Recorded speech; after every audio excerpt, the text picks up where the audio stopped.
الحمد لله رب العالمين والصلاة والسلام على أشرف الأنبياء والمرسلين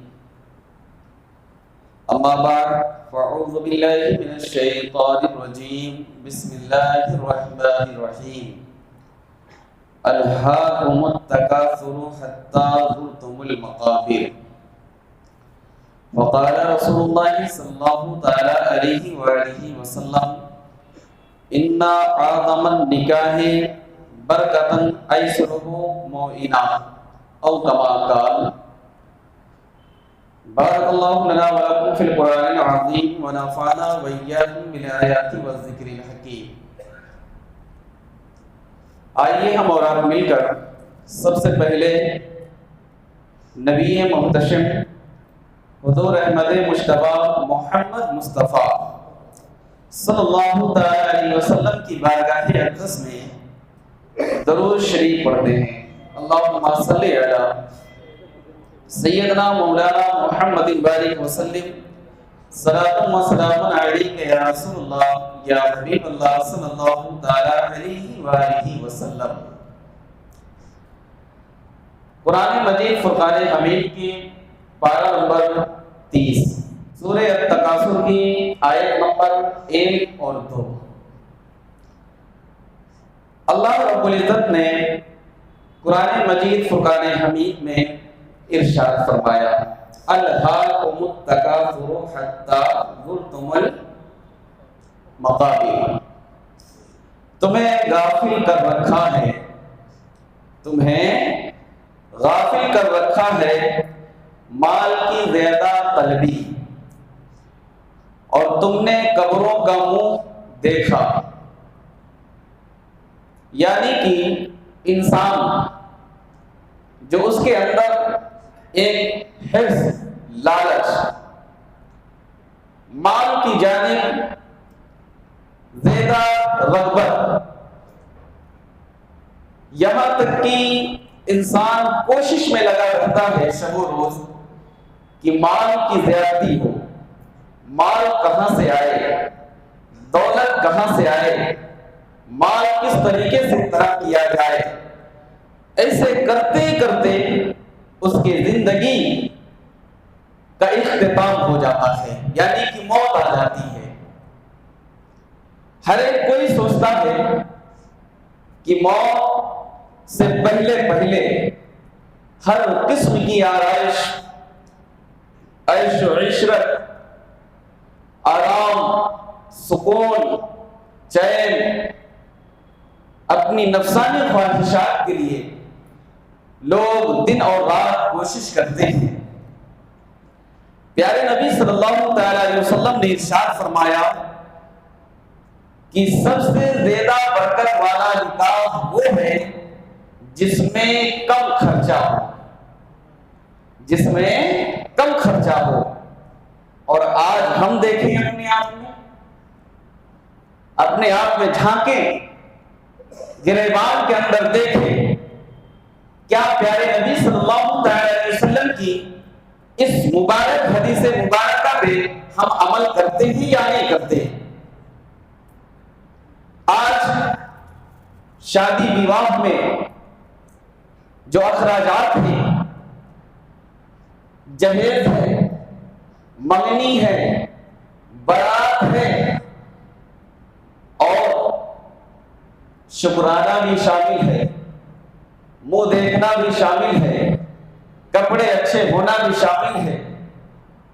اس طریقے سے اگر ہم دیکھیں کیا پیارے نبی صلی اللہ تعالی علیہ وسلم کی ہم ان کی سیرت پہ، ان کی زندگی مبارکہ پہ ہم عمل کرتے ہیں یا نہیں کرتے؟ اپنے آپ کو غلامان مصطفیٰ بھی کہتے ہیں، اپنے آپ کو سنی ہونے کا دعویٰ بھی کرتے ہیں۔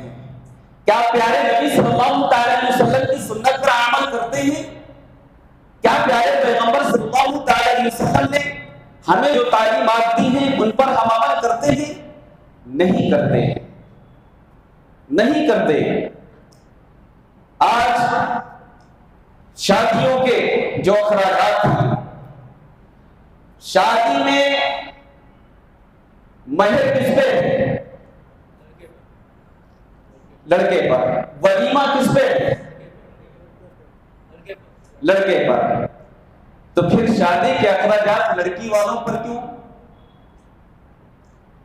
جب سب کو معلوم ہے کہ جو مہر ہے، جو ولیمہ ہے، وہ لڑکے کی طرف ہے، مہر کی ادائیگی بھی لڑکا کرتا ہے، اس کے عوض میں وہ عقد مسنون کرتا ہے، ولیمہ اگر تمہارے اندر استطاعت ہے، اتنی طاقت ہے، تو بطور شکرانہ کون ادا کرتا ہے؟ لڑکا کرتا ہے۔ تو پھر لڑکی والے اتنے اخراجات، جہیز کے سامان، مال و متاع،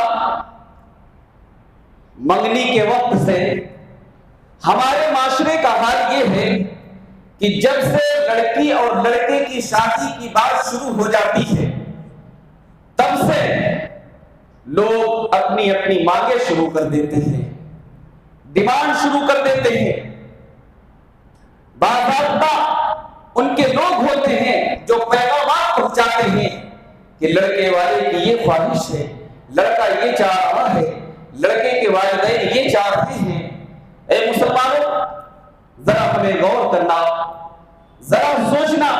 محترم، اسلام نے جو ہمیں تعلیم دی ہے، پیارے پیغمبر صلی اللہ علیہ وسلم نے ہمیں جو تعلیم دی ہے، آج ہمارے معاشرے کا حال یہ ہے، جب لڑکے والے لڑکی کو دیکھنے کے لیے جاتے ہیں تو ایک دو لوگ نہیں بلکہ کتنے جاتے ہیں؟ بولے بھائی یہ حقیقت ہے، ہو سکتا برا لگے لیکن اپنے کو کوئی پرواہ نہیں، حقانیہ بیان کرنے میں گئے کو ڈرنا۔ کتنے لوگ جاتے ہیں؟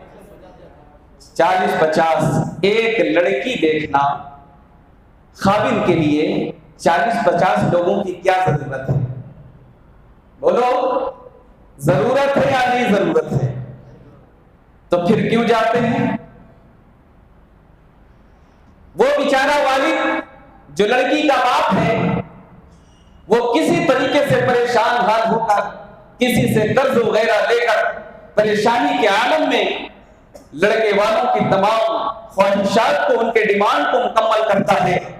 اچھا کھانا بھی ہونا، اچھے طریقے سے خاطرداری بھی ہونا، اچھے طریقے سے مہمان نوازی بھی ہونا۔ اے مسلمانوں، کیا ہمارے اسلام کی یہی تعلیم ہے؟ کیا پیارے نبی صلی اللہ علیہ وسلم نے ہمیں یہی درس دیا ہے؟ کیا پیارے پیغمبر صلی اللہ علیہ وسلم نے ہمیں ایک مسلمان کے ساتھ اس پر زیادتی کرنے کا حکم دیا ہے؟ ہرگز نہیں دیا ہے۔ محترم، جب بارات کا موقع آتا ہے تو کتنے لوگ بارات میں جاتے ہیں؟ 500 ہونا، 200 ہونا، 300 ہونا۔ پیارے نبی صلی اللہ علیہ وسلم کی حدیث طیبہ، تفاسیر، تاریخ، سیر میں کوئی بھی کتاب اٹھا کر دیکھ لیجئے کہ پیارے نبی صلی اللہ علیہ وسلم کی کتنی ازواج مطہرات تھی؟ 11 تھی۔ لیکن بتائیے کس میں پیارے نبی صلی اللہ علیہ وسلم نے سینکڑوں بارات لے کر گئے، 500 باراتی لے کر گئے؟ بتائیے کیا پیارے نبی صلی اللہ علیہ وسلم نے جو عقد مبارک کیا ہے، جو نکاح کیا ہے، اس میں سینکڑوں لے کر گئے؟ نہیں گئے۔ آپ کسی بھی کتاب میں دیکھ لیجئے سیرت کی، کہیں پہ بھی نہیں ملے گا کہ پیارے نبی صلی اللہ علیہ وسلم نے بارات لے کر باضابطہ گئے ہوں۔ جتنے بھی آپ نے نکاح فرمائے، پورے سادہ طریقے سے، اسلامک طریقے سے، جو اسلام نے تعلیم دی ہے، پیارے پیغمبر صلی اللہ علیہ وسلم نے اتر کر دکھایا ہے۔ محترم، یہ تو پیارے نبی صلی اللہ علیہ وسلم کی بات تھی۔ پیارے نبی صلی اللہ علیہ وسلم کے مبارک زمانے میں آپ صحابہ کی تاریخ کو اٹھا کر دیکھ لیجئے، تابعین کی تاریخ کو اٹھا کر دیکھ لیجئے، تابع تابعین کی تاریخ کو اٹھا کر دیکھیے، کہیں آپ کو نہیں ملتا کہ وہ اصحاب اجلہ، وہ پیارے صحابہ، وہ تابعین، وہ تابع تابعین کہیں بھی بارات سینکڑوں کی تعداد میں لے کر گئے ہوں یا ہزاروں کی تعداد میں لوگوں نے شامل کیا ہو۔ پھر ہم صحابہ کی تعلیم پہ کیوں نہیں عمل کرتے؟ تابعین کی تعلیم پہ عمل کیوں نہیں کرتے؟ تابعین کی تعلیم پہ عمل کیوں نہیں کرتے؟ پیارے پیغمبر صلی اللہ علیہ وسلم کے امتی غلام ہونے کا دعویٰ پیش کرتے ہیں، لیکن پیارے نبی صلی اللہ علیہ وسلم کی تعلیمات پر عمل کیوں نہیں کرتے؟ کیا وجہ ہے؟ کلمہ وہ بھی پڑھتے تھے، کلمہ ہم بھی پڑھتے ہیں، نماز وہ بھی پڑھتے تھے، نماز ہم بھی پڑھتے ہیں، خطبہ وہ بھی دیتے تھے، خطبہ ہم بھی دیتے ہیں، اپنے آپ کو پیارے نبی صلی اللہ علیہ وسلم کا عاشق اور غلام ہونے کا شرف ان کو بھی حاصل تھا، اور آج ہم بھی دعویٰ کرتے ہیں۔ کیا یہی پیارے پیغمبر کی تعلیم ہے؟ کیا پیارے نبی صلی اللہ علیہ وسلم نے اپنے امتیوں کو یہی سبق دیا ہے؟ کیا یہی درس دیا ہے؟ اے محترم، آج شادی کے ٹائم پہ جب دولہا تیاریوں میں لگتا ہے، اس کے دوست احباب بہت اچھا سکھاتے ہیں، اتنے مہنگا سوٹ ہونا، اتنا مہنگا جوڑا ہونا، جوتا 5000 سے کم کا نہیں ہونا، اچھا کوٹ ہونا ولیمہ کے لیے۔ اے محترم، مجھے کوئی اعتراض نہیں، لڑکا لاکھوں کا پہنے، اللہ نے اگر اسے نوازا ہے وہ خوب پہنے، لیکن یہ فرمائش لڑکی والوں سے نہیں کرنا۔ شکرانے کے ٹائم پہ کتنے لوگ جاتے ہیں؟ 250 300 400 لوگ جانے کی کیا ضرورت ہے؟ شکرانہ تو 2-4 لوگوں میں بھی ہو سکتا ہے، کاہے کو اتنی بڑی تعداد میں جا کر لڑکی والوں پہ بوجھ بننا، کاہے کو ناشتے کی ڈیمانڈ کرنا، کاہے کو تازہ تازہ کھانا ہونا، جبکہ اسلام کے طریقے سے اگر شادی کرنا چاہے تو لڑکا مہر بھی ادا کرے اور ولیمہ کی ذمہ داری بھی لڑکے کی ہوا کرتی ہے۔ آج اپوزٹ ہو گیا، برعکس ہو گیا۔ جب لڑکی پیدا ہوتی ہے تو گھر والوں کو خوشی ہوتی ہے یا غمی ہوتی ہے؟ بولو، حقانیت بولو۔ 2-4 ہی خوش ہوتے ہوں گے، 2-4 ہی خوش ہوتے ہوں گے، یہ حقیقت ہے۔ اداسی چھا جاتی ہے، بیٹا پیدا ہوتا ہے خوشیوں کی لہر دوڑ جاتی ہے، بیٹی پیدا ہوتی ہے بہت کم ایسے گھر ہوں گے جہاں پہ خوشی کا اظہار کیا جاتا ہے۔ آخر اس کی وجہ کیا ہے؟ وہی گھر میں جب بیٹا پیدا ہوتا ہے اس کے کھانے کا انتظام بھی اللہ کرنے والا ہے، اس کے تعلیم کا انتظام بھی والدین کرنے والے ہیں، اس کی شادی کا انتظام بھی والدین کرنے والے ہیں، لیکن جب بیٹی کی پیدائش ہوتی ہے تو معاشرے اور سماج میں ایک کمی کی لہر دوڑتی ہے۔ کچھ بھی نہیں ہے، اس کے پیچھے ایک ریزن ہے، وہ ہے لڑکی کی شادی اور مہنگائی۔ اگر آپ جہیز لینا بند کر دیں، جہیز کو لعنت سمجھے، تو کوئی باپ جب اس کے گھر میں بیٹی کی ولادت ہوگی، اس کے گھر میں بیٹی کی پیدائش ہوتی تو چہرے پہ غمی نہیں ہوگی، چاہے 50 لڑکیاں کیوں نہ پیدا ہو جائے۔ لیکن آج ہمارے معاشرے میں، آج ہمارے سماج میں جو ہمارا کلچر ہے کہ بیٹا ڈیمانڈ پہ ڈیمانڈ کرتا ہے، ہمیں کار ہونا، بنگلہ ہونا، جوڑی کی رقم 50,000 نہیں، آج کے حساب سے ہمیں 1.5 لاکھ روپے ہونا، 2 لاکھ روپے ہونا، اتنا زیورات بھی ہونا، اتنا مال و متاع بھی ہونا۔ اگر لڑکی کے پاس گھر ہے تو اس کو بھی ہمارے نام کرا دو۔ اللہ اکبر! کیا مسلمانوں کی یہ شان ہے؟ کیا پیارے نبی صلی اللہ علیہ وسلم کی یہ تعلیم ہے؟ نہیں ہے تعلیم۔ آپ حدیث مبارکہ اٹھا کر دیکھ لیجئے، تفاسیر کی کتاب اٹھا کر دیکھ لیجئے، تاریخ اسلام اٹھا کر پڑھ لیجئے، کہیں بھی نہیں ملتا کہ صحابہ اکرام نے کسی لڑکی والوں سے ڈیمانڈ کیا ہو، تابعین نے کسی لڑکی والوں سے ڈیمانڈ کیا ہو، تابعین نے کسی لڑکی والوں سے ڈیمانڈ کیا ہو۔ آج ہم ہیں فرمائش کرتے ہیں۔ اللہ اکبر! ہمیں شرم آنا چاہیے، ہمیں اپنے آپ میں ندامت ہونی چاہیے کہ جو لڑکی تمہارے گھر کی زینت، تمہارے گھر کی عزت بننے والی ہے، تمہارے بچوں کی ماں بننے والی ہے، آج اس کو بھی تم گھر لا رہے ہو، اس کی جائیداد، اس کی پراپرٹی، اس کا جہیز، اس کے زیورات، اس کے گھر کے مال و متاع سب ہڑپنے کی کوشش ہے۔ اے مسلمانوں، یہ تلخ حقیقت ہے، ہو سکتا ہے کچھ لوگوں کو چبھے گی، مفتی عبد المنان علیہ رحمہ کے زمانے کی بات ہے، فتاوی بحر العلوم جلد نمبر 4 میں یہ فتویٰ آج بھی موجود ہے کہ آپ کے وقت میں جب آپ حیات میں تھے، ایک نوجوان لڑکا تھا، اس نے لڑکی سے سادہ نکاح کرنے کی بات کر لی، لیکن لڑکے والوں کے جو والدین تھے انہوں نے کہا ہمیں جہیز چاہیے۔ جب یہ فتویٰ مفتی عبد المنان علیہ رحمہ کی بارگاہ میں پہنچا تو مفتی عبد المنان علیہ رحمہ نے کہا اگر لڑکا سادہ نکاح کرنا چاہتا ہے اور اس کے والدین ڈیمانڈ کر رہے ہیں تو شریعت یہاں پہ اجازت دیتی ہے کہ اپنے والدین کی وہ نافرمانی کر دے اور اسلام کے طریقے سے نکاح کر لے۔ محترم، آج خواہشوں کو پیش کیا جاتا ہے، اپنی ڈیمانڈ، اپنے اچھا یہ بھی ہوتا ہے، کھانے کی بھی ڈیمانڈ ہوتی ہے نہیں کیا کھانا ہمیں، اس کی بھی ڈیمانڈ ہے، بولو بھائی کیا کھانا ہمیں، تیتر ہونا، مرغا ہونا، میٹھا ہونا، کھٹا ہونا، طرح طرح کے یہ ہونا، چاکھنے میں وہ ہونا، روٹی ہونا، سوئیاں ہونا، کاہے کو ڈیمانڈ کرنا، کیوں کرنا؟ لڑکی والوں پہ لازم نہیں ہے، وہ چاہے تو آپ کو کھانا بھی نہیں کھلا سکتا ہے، یہ شریعت حکم دیتی ہے، یہ قانون ہے۔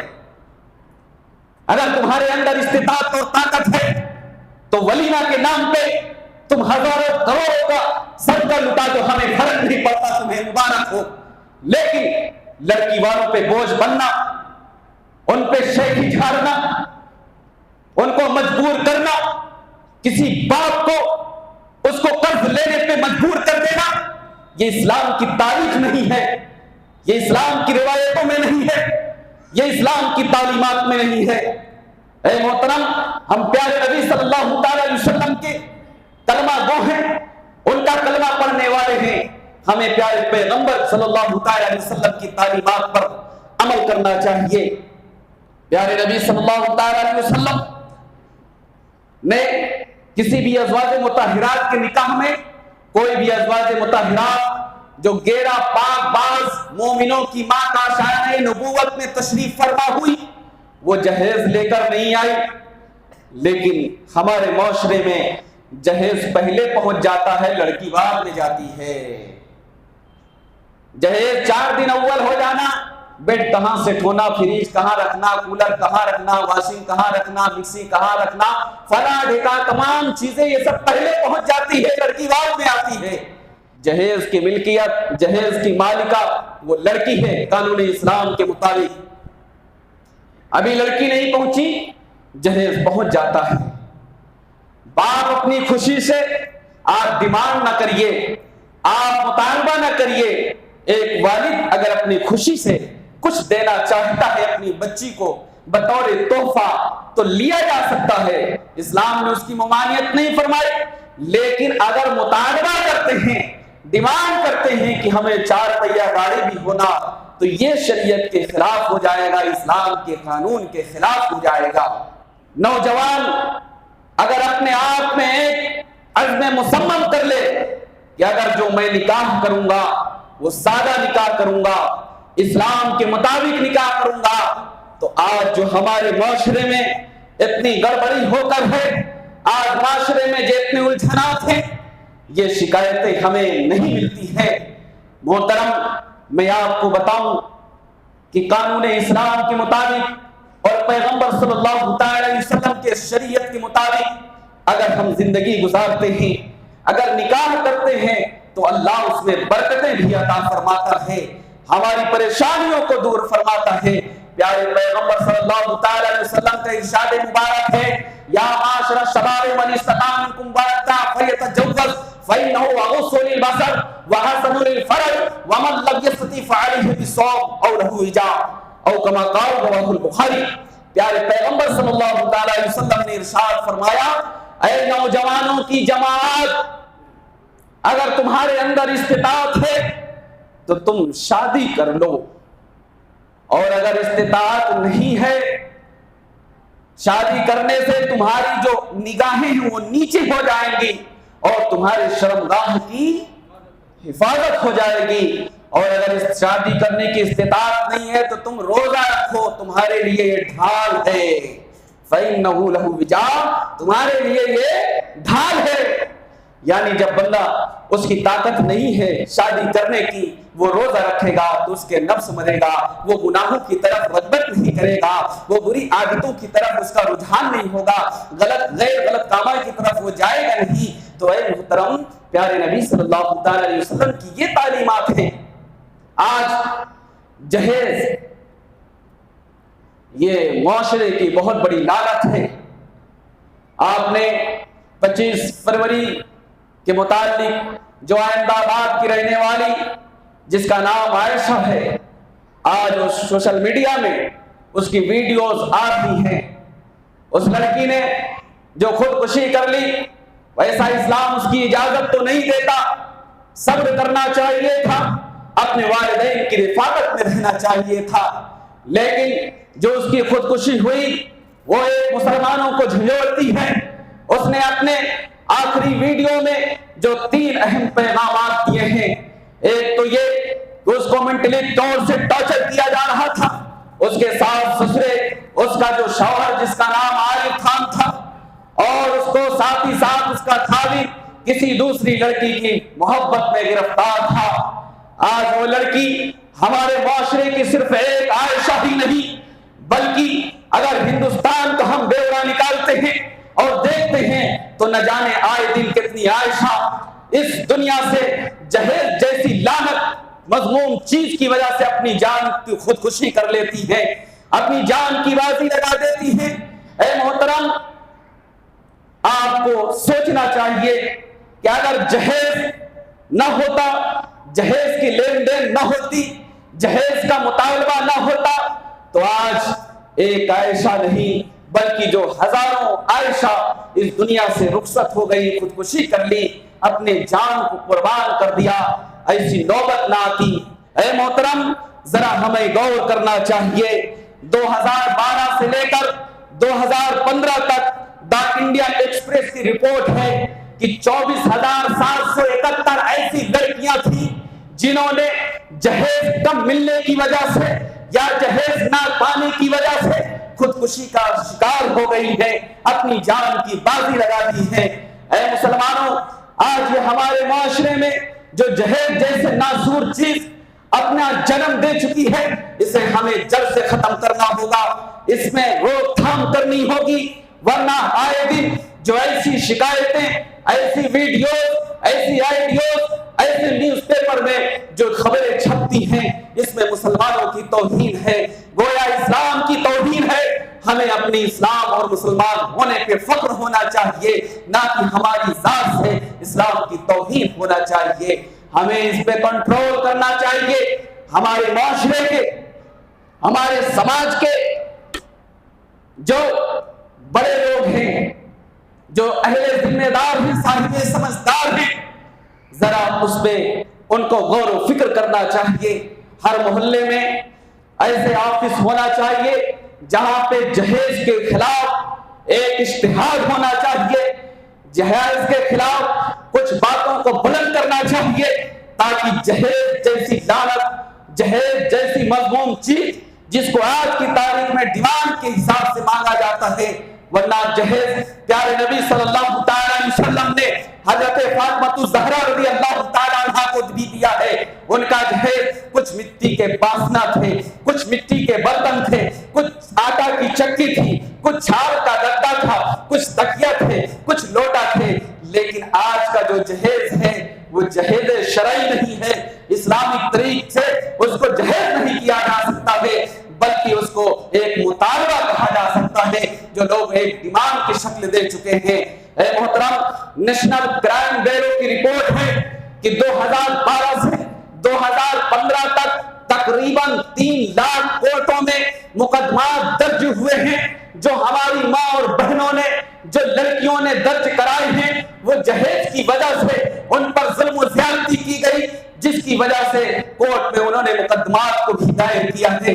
آج ہم میسور میں بیٹھ کر، اپنے گھروں میں بیٹھ کر صرف کام ہوا، اپنا گھر ہوا، ہمیں حالات کو بھی جاننا چاہیے، اپنے معاشرے پہ بھی نظر رکھنی چاہیے۔ سادہ نکاح کر لے اور اسلامک طریقے سے ایجاب و قبول کر لے، اپنے وقت کا مرد مجاہد ہے۔ جہیز میں جو جوڑے کا مطالبہ، جو جہیز میں جوڑے کے مطالبہ کے ساتھ ساتھ کار، گاڑی، بنگلہ، دیگر جو اشیاء ہیں ان کا مطالبہ، جو جوڑے کی رقم لاکھ، 2 لاکھ، 5 لاکھ، جو زیورات ہیں وہ بھی 12-13 تولہ ہونا۔ اے مسلمانوں، ہمیں جہیز سے بچنا چاہیے۔ آپ کے گھروں میں بھی ماں اور بہنیں ہیں، آج اگر آپ کسی لڑکی کو لے کر آتے ہیں جہیز کی وجہ سے یا اس کی خوبصورتی کی وجہ سے کالی گوری پیلی کرتے ہیں، آنے والے وقت میں کل تمہارے ساتھ بھی ویسا حادثہ ہو سکتا ہے۔